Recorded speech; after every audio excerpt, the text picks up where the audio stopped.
আর সেই শয়তান থেকে বাঁচানোর দুনিয়াবি কোনো প্রেসক্রিপশন নেই।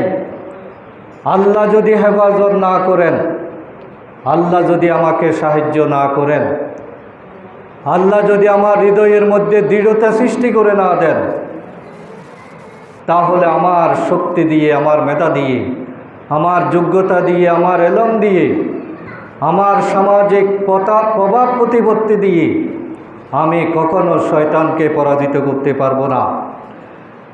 এবং আল্লাহ তাআলা বলছেন, আল্লাহ যদি না চায় তোমরা কেউ পবিত্রও হইতে পারবে না। তোমাদের জীবনের যা কিছু অর্জন এবং যা কিছু বর্জন, সব কিছু আল্লাহর অনুগ্রহ। তোমার জন্য ক্ষতিকর এটা যদি আল্লাহ মাইনাস করে দেন তোমার জীবন থেকে, আর তোমার জন্য উপকারী এরকম কোনো কিছু যদি তোমার কাজের সাথে আল্লাহ করার সুযোগ দেন, তোমার পরিকল্পনার মধ্যে নিয়ে আসেন, তাহলে সেটা হলো আল্লাহর একান্ত অনুগ্রহ। ওয়ালাউলা ফাদলুল্লাহি আলাইকুম ওয়া রাহমাতুহু, তোমাদের উপর যদি আল্লাহর অনুগ্রহ এবং রহমত, দয়া যদি তোমাদের প্রতি না থাকতো, মা যাকা মিনকুম মিন আহাদিন আবাদা, তোমরা কেউ কখনো পবিত্র হতে পারতে না।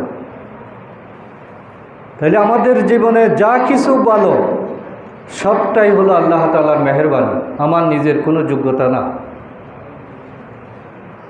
এটা অন্য কোনো কারো অবদান না। অবদান হলো আল্লাহ আমাকে সাহায্য করেছেন, আল্লাহ আমাকে রহম করেছেন, আল্লাহ আমাকে দয়া করেছেন, এই জন্যই আমি পবিত্র হতে পেরেছি। ওয়ালাকিন্নাল্লাহা ইউযাক্কি মান ইয়াশা, আল্লাহ যাকে চান তাকে তিনি পবিত্র হওয়ার সুযোগ দেন, তাকে পবিত্র করেন। এটা আল্লাহরই সিদ্ধান্ত। আল্লাহু সামিউন আলিম, এবং আল্লাহ হচ্ছেন সর্বশ্রোতা, সর্বজ্ঞ।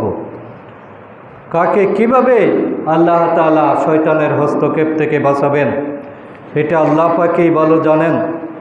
এই জন্য আল্লাহর কাছে বারবার আশ্রয় চাইতে হয়, আল্লাহর কাছে কামনা করতে হয়। আল্লাহকে কখনো ভুলে যাওয়া যাবে না, এবং আল্লাহকে সর্ব অবস্থায় স্মরণ করা, এটাই হলো মুমিন জীবনের জীবন পরিচালনার মূলনীতি।